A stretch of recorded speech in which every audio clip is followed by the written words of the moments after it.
परसत्ता का जो कॉन्सेप्ट था वो हमने देख लिया। अब जो बात करेंगे हम क्वेश्चनों की बात करेंगे। पहला क्वेश्चन क्या है, यदि x y का 80% है तो x का कितने प्रतिशत y है। x जो है वो y का कितना है, 80% है। मतलब यो अगर 100 है तो यो 80 है, ये बात कही इसने। अब उसने कहा x का कितने प्रतिशत y है, x का कितने प्रतिशत y है। ठीक है, x का जिसका पूछ रहा उसे नीचे रखो, जिसको पूछ रहा वो ऊपर रखो, और परसेंटेज के लिए 100 लगा। ठीक है, परसेंटेज के लिए तुम क्या लगा दो, 100। 20 पंजे 100 और 20 चौक 80, 4 से हमने काट दिया तो कितना आया भाई, 25 बार, और 25 पंजे हो गए 125%। ये कितना तुम्हारा 125%। दूसरा क्वेश्चन देखो क्या है, उसने कहा यदि x माइनस वाई का 50% बराबर x प्लस वाई का 30% हो तो x का कितना प्रतिशत y है। देखो क्या कहा भाई, x माइनस वाई का 50% जो है वो बराबर है x प्लस वाई के कितने, 30% के। अब एक बात देखो कि अगर दोनों तरफ सिंगल सिंगल पद है, जैसे वो पूरा पद एक लगाया जाएगा, ये पूरा पद एक लगाया जाएगा, और दोनों में परसेंटेज है तो परसेंटेज डायरेक्ट हट जाएगी। ठीक है, ये परसेंटेज यहाँ पे लगी हो या ना लगी हो इससे कोई मतलब नहीं है, ये कुछ काम नहीं करने। क्यों नहीं काम करने की, क्योंकि जब हम पहले बताया हमने कि अगर परसेंटेज हटाना हो तो बटे में 100 लगाना। अब बटे में 100 इसके भी आ जाएगा, बटे में 100 इसके भी आ जाएगा, 100 से 100 कट जाएगा तो कहानी खत्म है। तो सीधा सीधा ही खत्म कर दो, तुम प्रतिशत को खत्म कर दो, 0 से 0 खत्म कर दो।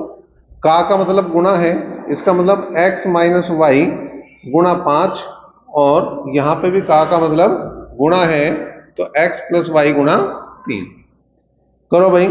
अब यहां पे क्या करा, 5x माइनस 5y बराबर 3x प्लस 3y। ठीक है, x को एक तरफ ले गए तो 2x बचा, y को दूसरी तरफ ले गए तो 8y बचा, 2 एकम 2 और 2 चौक 8। ठीक है, तो x बराबर आ गया 4y का। ठीक है, अब इसने क्या पूछ रखा, इसने पूछा तो x का कितने प्रतिशत y है। पहले तो वैल्यू निकाल लो इनकी, x बटे y का मतलब है 4 बटे 1। ठीक है, x का कितने प्रतिशत y है। अब y की वैल्यू कितनी है 1, परसेंटेज का 100, और बटे में क्या लगा देंगे x की वैल्यू। तो 4 से हमने भाग करा, कितनी बार कटा, 25 बार, तो ये 25%। अच्छा देखो, जो यो वाली वैल्यू है इसे हम दूसरे तरीके से भी हल कर सकें। इसे कैसे हल कर सकें, जैसे हमने ले लिया x माइनस वाई गुणा 5 बराबर है x प्लस वाई गुणा 3 है। ठीक है, अब इसे हम क्या कर सकें, इसे हमने लिख दिया x प्लस वाई बटे x माइनस वाई, इसको इसके बटे में ले गए तो यो इधर आ जाएगा, तो बचेगा 5 बटे 3। तो यहां पे योगांतर अनुपात का नियम लगा सके हम। ठीक है, योगांतर अनुपात क्या कह रहा है, एक बार इन दोनों को जोड़ दो और एक बार दोनों को हटा दो। जब जोड़ेंगे तो y से y कट जाएगा, 2x बचेगा। जब घटाओगे x से x कटेगा, 2y बचेगा। जब जोड़ेंगे तो 5 और 3 8 हो जाएगा। जब घटाओगे 5 में से 3 जाएगा, 2 बचेगा। यो कटा, और देखो जो वैल्यू यहाँ आई थी वो वहां पे भी आ गई। ठीक है, उससे आगे कहानी सेम है, उससे पहले कहानी सेम है। बीच का हल करने का तरीका यो भी लिया जा सके और बीच का हल करने का तरीका यो भी लिया जा सके। कौन सा चार, अब वो तो उसने पूछ रखा, उसने पूछ नहीं रखा कि x का कितना प्रतिशत y है। देखो भाई, क्वेश्चन नंबर 3 की अगर हम बात करें, क्या है, एक दुकानदार खरीदते समय भी और बेचते समय भी गलत बातों का प्रयोग करके 20% तक का धोखा देता है, उसका कुल लाभ बताओ। धोखे का मतलब लाभ ही होगा। ठीक है, जब भी वो गड़बड़ करेगा तभी उसका लाभ होगा। अब उसे 2 बार लाभ हो गया, जब वो खरीद रहा तो भी लाभ ले रहा 20% का, जब वो बेच रहा तो भी 20% का लाभ ले रहा। तो यहाँ पे क्या है, अगर 100 रुपए का मान लिया तो 20% का लाभ लिया उसने, तो 120 बटे 100, और जब बेचा फिर 20% का लाभ लिया, 120 बटे 100। तो कुल मिला के 2 जीरो 2 जीरो गई, यहाँ पे भी 2 जीरो गई, 12 का और 144। तो जो 100 का माल था वो 144 में जा रहा उसका एक तरह से। ठीक है, जो वास्तव में वैल्यू जो 100 रुपए की थी, वो जो सब बेच के लाभ कमा रहा वो 44% का लाभ कमा रहा, क्योंकि जो 100 रुपए की वैल्यू थी वो 144 में उसकी जा रही। क्वेश्चन नंबर 4 देखो भाई क्या है, चौथा क्या कह रहा, यदि ए की आय का 60% बी की आय के 75% के बराबर है, तो बी की आय का ए की आय के x% के बराबर है, तो x का मान हमें बताना है। क्या कहा उसने, ए की आय का 60% बराबर है बी की आय का 75%। अभी थोड़ी देर पहले जब क्वेश्चन नंबर मैंने 2 कराया था वहां बात बताई थी, अगर दोनों तरफ परसेंटेज आ रहा है तो हम क्या करेंगे, दोनों तरफ परसेंटेज वाले में परसेंटेज डायरेक्ट हटा देंगे। ठीक है, तो यहां पर क्या लिखेंगे, ए का मतलब गुणा हुआ है 60 बराबर बी का मतलब गुणा 75। काट दो, इससे कट रहा 15 से कट रहा, 15 चौका 60 और 15 पंजे 75। इसका मतलब अगर मैं बात करूं तो यहां पे क्या आ रहा है, a बटे बी की अगर मैं वैल्यू निकाल लूं तो 5 बटे 4 आ जाएगा। भाई बी इसके बटे में चला जाएगा, 4 इसके बटे में चला जाएगा, तो इसका मतलब a की वैल्यू 4 आ गई और a की वैल्यू 5 और b की 4 है। दूसरी बात क्या कही इसने कहा कि a की आय का x%, a की आय का x% जो बराबर है वो b की आय के बराबर है। ठीक है, अब a की आय का, a की जगह मैं क्या रखूंगा 5, का मतलब गुणा, x परसेंटेज का मतलब परसेंटेज हटाना तो बटे में 100 लगाना, तो बटे में 100 लगा दिया, b का मतलब 4। ठीक है, 5 से काट दिया, 20 बार कटा और 20 चौक 80, मतलब x की वैल्यू जो है वो 80 है और ये इसका उत्तर भी। क्वेश्चन नंबर 5 की बात करी हमने, क्या है, 400 का 185% प्लस 240 का 35% बराबर 1648 का x% के बराबर है, मतलब यहां पे है तो क्या है भाई, 400 का 185%, ठीक, प्लस 240 का 35% बराबर 1648 का, यहां परसेंटेज लिखना पड़ेगा हमें x%, यहां जो मिसप्रिंट है यहां पे x होना चाहिए, मतलब क्वेश्चन मार्क हो गया। अब देखो यहां 3 पद है, 1 2 और 3, 2 इस साइड है, 1 उस साइड है। अब बीच में अगर प्लस आ रहा है या माइनस आ रहा, गुणा नहीं आना चाहिए, अगर यहां गुणा आता तो ये कंडीशन नहीं लगती, अगर यहां प्लस आ रहा या माइनस आ रहा तो हम क्या कर सकते हैं, जो परसेंटेज है वो डायरेक्ट हट जाए। भाई इस पूरे पद में जो एक पद है उसमें 1% है, जो दूसरा पद है इसमें भी 1% है, और जो है बराबर में एक पद है सिंगल, उसमें भी 1% है।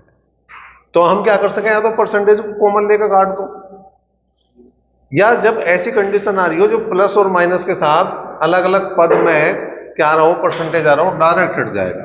तो ये बचा ही क्या, ये बचा 400 का मतलब गुणा 185, परसेंटेज मैंने डायरेक्ट हटा दिया। जिन्हें दिक्कत है बटे में 100 लगा सके, लेकिन हम कैलकुलेशन बढ़ानी नहीं, हमें घटानी, का मतलब गुणा 35, पता होना चाहिए। लेकिन क्यों हटी, क्योंकि यहां प्लस, अगर यहां गुणा होता तो नहीं हटाती, अगर यहां भाग होता तो नहीं हटाती। ठीक है, बराबर है 1648 का x। ठीक है जी, का मतलब गुणा और x। अब देखो एक तरीका तो यह है कि मैं इनकी गुणा करूं, 400 की 185 में गुणा करूं, 240 की 35 में गुणा करूं, फिर उन दोनों को जोड़ूं और उसके बाद 1648 से भाग दूं। एक दूसरा तरीका यह है कि मैं इसमें से देख लूं क्या कुछ कॉमन है, क्या कोई ऐसी वैल्यू है जो दोनों तरफ आ रही, वहां आ रही 4, यहां भी आ रहा, देखो इसमें 4 से वो कट रहा, मतलब 4 से वो भी कट रहा, 4 6 24, 4 से वो भी कट रहा, 4 चौक 16, ठीक है, 4 एकम 4 और 4 दूनी 8। ठीक, अभी क्या और भी कुछ कट सकता है, अगर कट सकता है तो काट दो और बाकी छोड़ दो।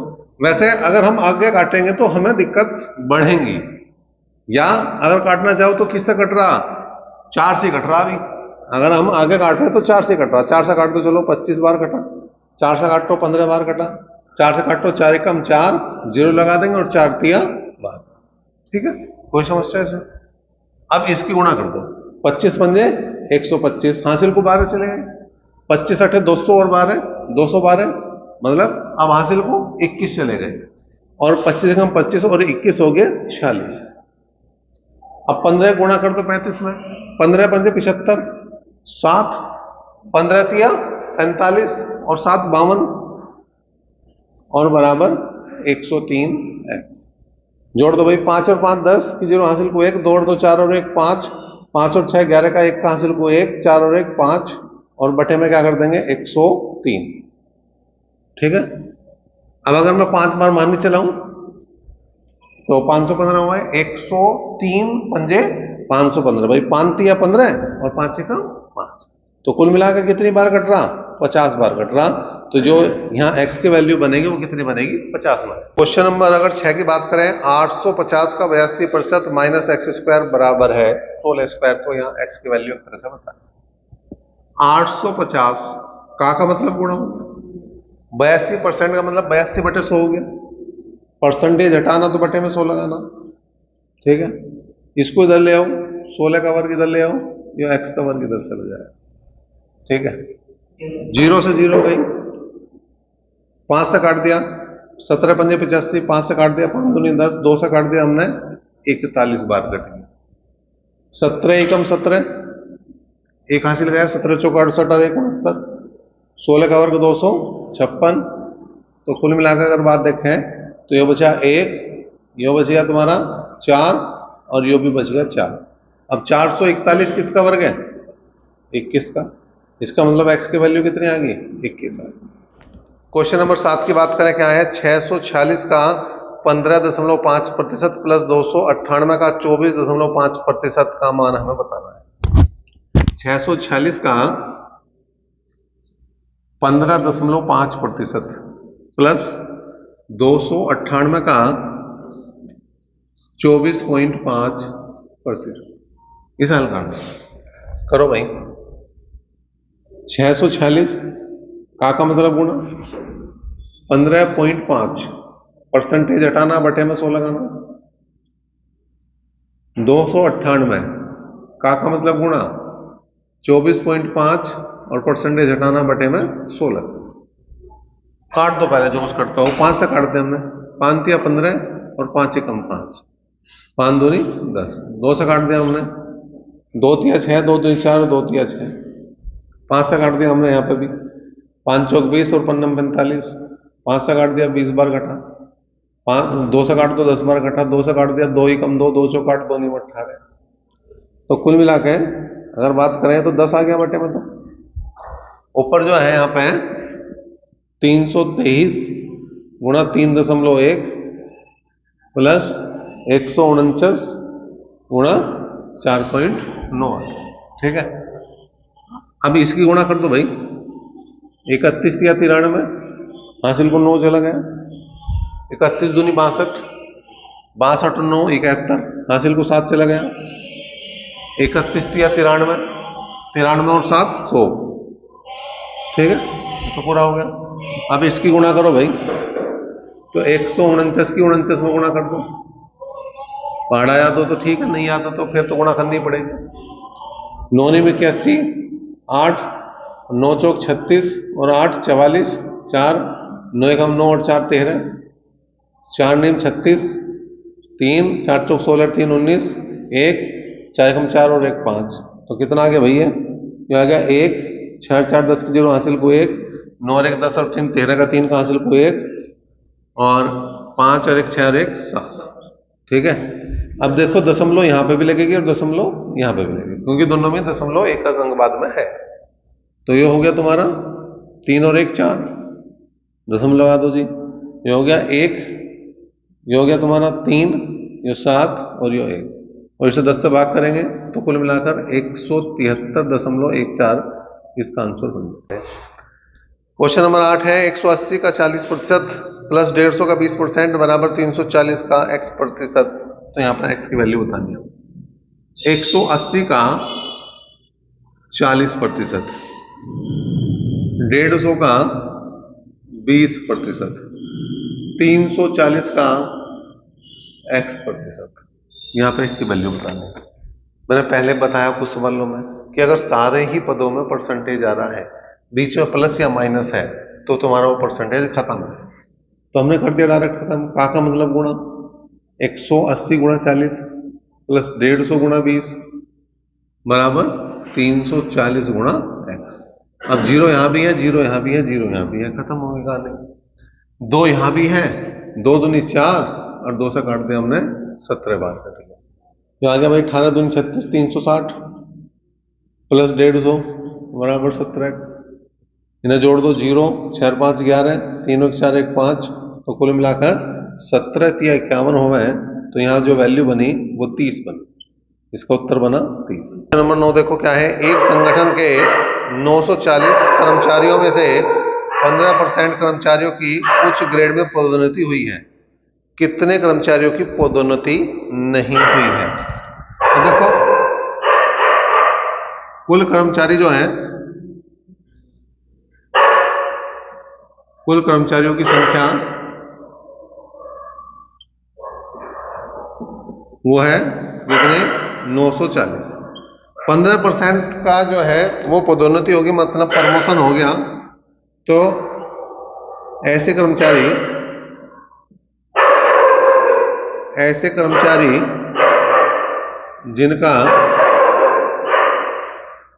जिनकी पदोन्नति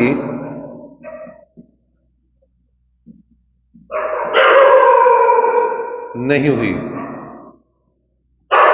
तो 940 तो टोटल थे, 15% की पदोन्नति हुई तो कितनों की नहीं हुई, 85% की नहीं हुई। परसेंटेज हटाना, बटे में 16 लगाना, 0 से 0 गया, 5 से काट दिया 17 बार, 5 से काट दिया 2 बार, 2 से काट दिया हमने 2 चौक 8 और 2 सत्ते 14। इसका मतलब 47 की गुणा में 17 में करनी पड़ेगी।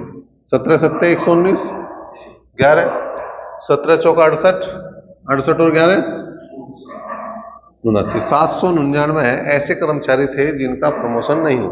क्वेश्चन नंबर 10 की बात करें क्या है, एक आयत की लंबाई और चौड़ाई में क्रमशः 20% और 25% की वृद्धि कर दी जाती है, अब इस आयत के क्षेत्रफल में कितने % की वृद्धि हुई? देखो पहले क्षेत्रफल 100 था, लंबाई में 20% की वृद्धि करी तो 120/100 हो गया, चौड़ाई में 25% की वृद्धि करी 125/100 हो गया।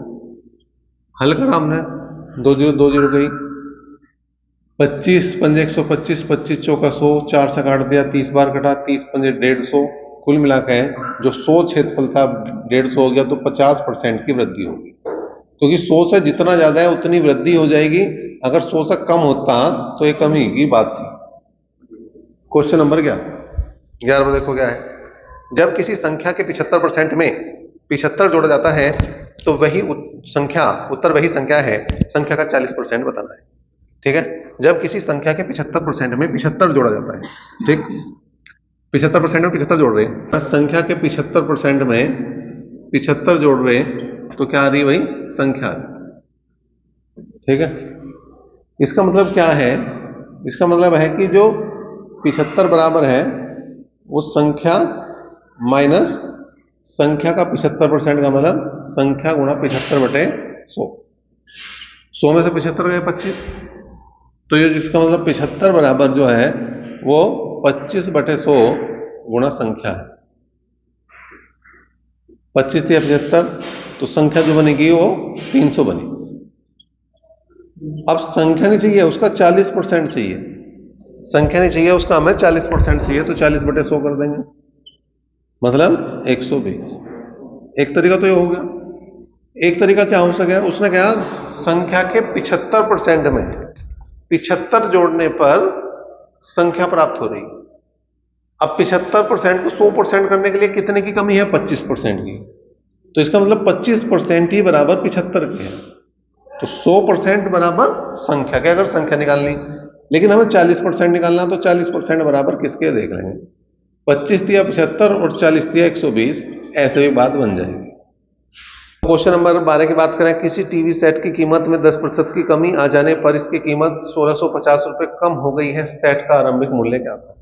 10% की कमी करी, इसका मतलब 90% ही बराबर जो है वो 1650 के है, इसकी कीमत 1650 कम हो गई है, सॉरी 90% नहीं है, 10% है। ठीक है, इतनी कम हुई, ठीक है, 10% की कमी पर इसकी कीमत 1650 रुपए कम हो गई, तो आरंभिक मूल्य क्या था, इसका मतलब 100% बराबर किसके था, 1 0 से 1 0 गई, तो आरंभिक मूल्य 16,500 रुपए था। ठीक है, बहुत आसान सा क्वेश्चन है। क्वेश्चन नंबर 13 देखो, रवि अखबार बांटने का काम करता है, वह अपना 10% कमीशन काटने के बाद अखबार व्यापारी को 54 रुपये अदा करता है। यदि रवि एक अखबार 40 पैसे में बेचता है तो रवि ने कितने अखबारों का वितरण किया। अब देखो 10% कमीशन काट लिया, इसका मतलब 90% बचा, और 90% 54 के बराबर है, इसका मतलब 100% बराबर कितने के, मतलब उसकी टोटल बिक्री क्या हो। अब 0 से 0 गई, 9 6 54, इसका मतलब उसने जो 60 रुपए के टोटल अखबार बेचे। अब यहां पर उसने कहा कि यदि रवि एक अखबार जो है 40 पैसे में बेच रहा, कुल अखबार देखने हमें कितने, कुल अखबार कितने हैं, 60 रुपए में टोटल बिके, 40 पैसे का एक अखबार है। ये पैसे हैं नीचे और ऊपर रुपए हैं, तो इन्हें रुपए बना लो। ठीक है, 0 से 0 गया, 4 से काट दिया हमने 25 बार, 25 का 150, तो 150 अखबार उसने जो है वो बेचे हैं। क्वेश्चन नंबर 14 देखो क्या है। कंपनी ए, बी और सी के कर्मचारियों की संख्या क्रमशः 3:2:4 के अनुपात में है। इनकी संख्या क्रमशः 20%, 30% और 15% बढ़ाने पर नया अनुपात क्या होगा। देखो 3, 2 और 4, इसमें 20% की वृद्धि कर दी, मतलब 120 हो गया, तो इसमें 30% की वृद्धि कर दी, 130 हो गया, और इसमें 15% की वृद्धि कर दी, 115। ठीक है भाई। अब यहां पे 5 से काट दो पहले, 5 दूनी 10, 5 तिया 15, 5 दूनी 10, 5 छंग 30, और 5 दूनी 10, 5 चौक 20। 4 से काट दो, 4 एकम 4, 4 6 24, एक 2 यहां से कट गया, एक 13 यहां से कट गया। ठीक है, तो कुल मिलाकर 36 18 अनुपात 13 अनुपात 23, तो इनका जो तीनों का अनुपात बनेगा वो 18, 13 और 23 बन जाएगा। क्वेश्चन नंबर 15 है, कंपनी ए का उत्पादन कंपनी बी के उत्पादन का 120% और कंपनी सी के उत्पादन का 80% है। मतलब ए बराबर जो है वो बी का 120% है, और इसे थोड़ी देर के लिए भूल जाऊं तो ए ही बराबर किसके हैं, सी के 80% के बराबर है। ये तो बात है। अब यहां पे हम क्या कर सकें भाई, ए बराबर बी गुणा 120/100 और सी गुणा 80/100 करा जाएगा। 0 से 0 गई, 0 से 0 गई, 10 से हमने गुणा करी तो आ गया 10 ए बराबर 12 बी बराबर 8 सी। 2 से काट दिया, 5 बार कटा, 2 से काट दिया 6 बार कटा, 2 से काट दिया 4 बार कटा, तो 5 ए बराबर 6 बी बराबर 4 सी। लेकिन हमें जो निकालना वो ए अनुपात बी अनुपात सी निकालना। तो ए अनुपात बी अनुपात सी अगर हमें निकालना है तो हमने इससे पहले अनुपात समानुपात का चैप्टर करा दिया। क्या बताया था, जो भी ये बराबर में है वो बटे में चला जाएगा। यो 1/5 हो गया, यो 1/6 हो गया, यो 1/4 हो गया। एलसीएम ले लो, 5, 6 और 4, 120 आ गया। 120 से गुणा कर दो तो ये आ गया 24 पंजे 120, 20 छिक्का 120, और ये हो गया 24 पंजे, वो सॉरी 30 चौका 120, तो कुल मिला के ये आया। अच्छा, इसे काट सकते हो तो काट दो, 2 से कट रहा, ठीक है, 12 बार, 2 से कट रहा 10 बार, 2 से कट रहा 15 बार, आंसर। क्वेश्चन नंबर 16 देखो क्या है। रवि की 5% आय मोहन की 15% आय के बराबर है, और मोहन की 10% आय कांता की 20% आय के बराबर है। अगर कांता की आय 2000 रुपए है तो रवि की आय क्या है। रवि की 5% आय मोहन की 15% आय के बराबर है, और मोहन की 10% आय कांता की 20% आय के बराबर। ठीक है, परसेंटेज हट गया, 5 एकम 5 और 5 तिया 15, इसका मतलब R अनुपात M जो है वो 3:1 है। ठीक है, रवि अनुपात मोहन 3:1 है। 0 0 गया, परसेंटेज से गया परसेंटेज, तो M अनुपात के जो आ गया 2:1, मतलब मोहन अनुपात कांता 2:1 है। अब तीनों का अनुपात बना लो, इसे क्या ऐसे लिख देंगे, तो रवि मोहन और कांता, इसे क्या कर देंगे इधर बढ़ा देंगे, इसे क्या कर देंगे इधर बढ़ा देंगे, गुणा कर दो, 3 दूनी 6, 2 एकम 2 और 1 एकम, किसके दे रखे 2000 कांता के, तो 1 बराबर 2000 है, और रवि के पूछ रहा तो 6 बराबर रवि के, 6 दूनी 12, तो रवि के जो है वो 12,000 रुपए हैं। क्वेश्चन नंबर 17 देखो भाई, 17वां क्या कह रहा, सी की आय बी की आय से 20% अधिक है और बी की आय ए की आय से 25% अधिक है। सी की आय ए की आय से कितने परसेंट अधिक है? सी की आय बी की आय से 20% अधिक है, ठीक है। ये 100 है तो ये 120 है। इसका मतलब 20 पंजे 100 और 20 सिक्का 120। तो यहां पे सी अनुपात बी जो है वो 6:5 है, ठीक। और आगे क्या कहा उसने? बी की आय ए की आय से 25% अधिक है। बी की आय ए की आय से 25% अधिक है। 100 है तो 125 है। 25 चौका 100, 25 पंजे 125, मतलब बी अनुपात ए जो है वो 5:4। दोनों में कॉमन क्या है? बी है, तो बी यहां ले आओ जी। बी अनुपात ए कितना लिखा? 5:4। अगर यो सेम हो जाए तो कुछ नहीं करना, फिर कुछ नहीं करना, जैसा ऊपर लिखा वैसे लिख दो जो का तू। यहां आ गया 6, 5 और 4 ही आ गया, मतलब सी की आय 6 रुपए, बी की 5 और सी की 4 है। पूछा क्या था उसने? सी की आय ए की आय से कितने परसेंट अधिक है? यहां कितनी अधिक है? 2। और परसेंटेज अधिक देखना, 2 गुणा 100 बटे अधिक किस पे होगी? 4 पे या 6 पे? 4 पे होगी। 4 लिखेंगे बटे में, तो 50% अधिक। क्वेश्चन नंबर 18 देखो, कपड़े का मूल्य 25% कम कर देने पर उसकी बिक्री में 20% की वृद्धि हो जाती है, तदनुसार दुकान की सकल प्राप्ति पर क्या प्रभाव पड़ता है? तो पहले 100 रुपए सकल प्राप्ति थी, 25% कम करा, 75/100 हो गया। 20% की वृद्धि हो गई, 120/100 हो गया। 100 से 100 गया, 25 थी 75, 25 चौका 100, 4 थे हमारे, 30 थी 90। जो 100 बिक्री थी अब 90 रहेगी, इसका मतलब 10% की कमी आ गई। क्वेश्चन नंबर 19, चीनी की कीमत में 20% कमी हो जाने पर मुझे 600 रुपए में 5 किलोग्राम अतिरिक्त चीनी खरीदने का अवसर मिल गया है। तदनुसार कीमत में कमी होने से पहले चीनी की कीमत कितने रुपए प्रति किलोग्राम थी? ठीक है, तो पुराना भाव चाहिए। कितने परसेंट की बात है? 20% की बात है। रुपये बटे वस्तु, रुपये ऊपर लिखेंगे, वस्तु नीचे लिखेंगे। कितनी? 5 किलो, ठीक है। और यहां पे 100 लिखेंगे। 2 जीरो से 2 जीरो गई, 5 चौक 20 और 4 छिक 24 रुपए प्रति किलोग्राम था। अच्छा, नया भाव चाहिए, तो जैसे यहां 20% की कमी हुई तो यहां फिर 80 लिखेंगे, ठीक है। यहां 80 लिखेंगे, फिर वो नया। क्वेश्चन नंबर 20 देखो क्या है, एक संख्या को पहले 10% बढ़ाया गया, फिर 20% बढ़ाया गया, तो मूल संख्या में कुल कितने की वृद्धि हुई? पहले 100 थी, पहले 10% की वृद्धि करी तो 110/100 हो गया, फिर 20% की वृद्धि करी 120/100 हो गया। 2 जीरो 2 जीरो गई, 2 जीरो से 2 जीरो गई, तो 11 की 12 में गुणा करेंगे 132। इसका मतलब जो 100 थी संख्या वो 132 होगी, तो 32% की क्या होगी? वृद्धि होगी। चलो जी।